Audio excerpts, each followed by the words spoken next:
السلام علیکم۔ آزمائشوں سے گزرنے کے بعد تہجد کا سجدہ نصیب ہوتا ہے۔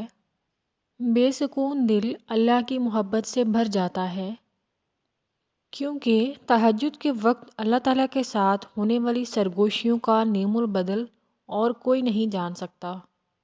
صرف وہ لوگ ہی جو نماز شب کے لیے بیدار ہوتے ہیں، انتظار کر رہے ہوتے ہیں کہ ہم نے یہ نماز ادا کرنی ہے، صرف یہ سکون ان لوگوں کو ہی نصیب ہوتا ہے۔ ان کے علاوہ اور کوئی اس مقام تک نہیں پہنچ سکتا۔ تہجد کے وقت کا سکون صرف وہی سمجھ سکتا ہے جس نے تہجد کے وقت اٹھ کر اللہ تعالیٰ سے باتیں کی ہوں۔ یہ وہ نماز ہوتی ہے جو اللہ تعالیٰ کے بہت قریب کر دیتی ہے۔ اس نماز میں مانگی گئی دعاؤں پر کن فیکون کی بارش ہوتی ہے۔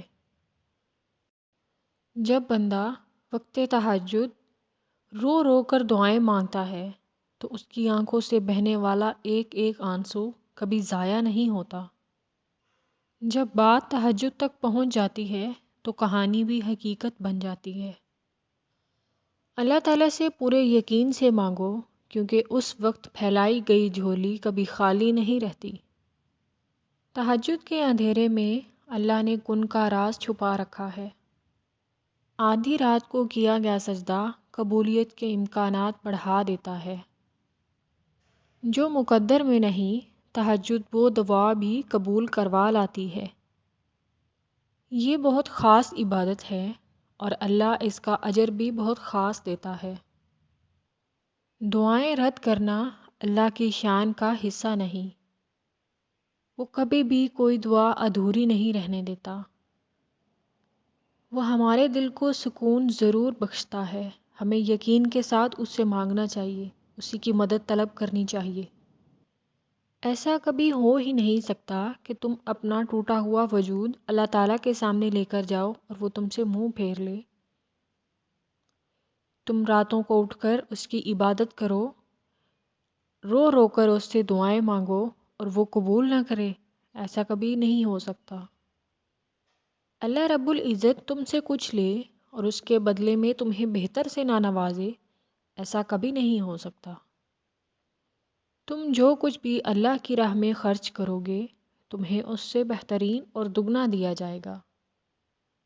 پتہ ہے وہ قرض کبھی نہیں رکھتا، نہ آنسوؤں کا قرض، نہ یقین کا قرض، اور جو تم اس کی رضا کے لیے دیتے ہو وہ دگنا کر کے تمہیں دیتا ہے۔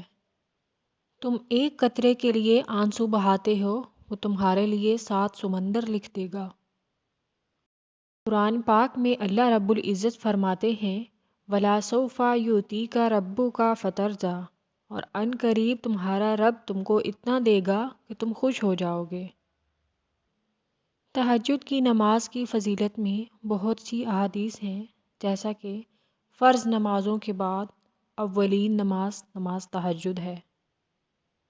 رسول اللہ صلی اللہ علیہ وآلہ وسلم نے صحابہ کرام سے فرمایا کہ تم تہجد ضرور پڑھا کرو، اس لیے کہ تم سے پہلے یہ نیکوکار لوگ اس کو پڑھتے تھے اور یہ اللہ تعالیٰ کے قریب ہونے کا ذریعہ ہے۔ آپ سب لوگ بھی تہجد پڑھیں اور یقین کے ساتھ اللہ تعالیٰ سے دعا کریں، انشاءاللہ تعالیٰ ایک دن آپ کی سب دعائیں قبول ہوں گی۔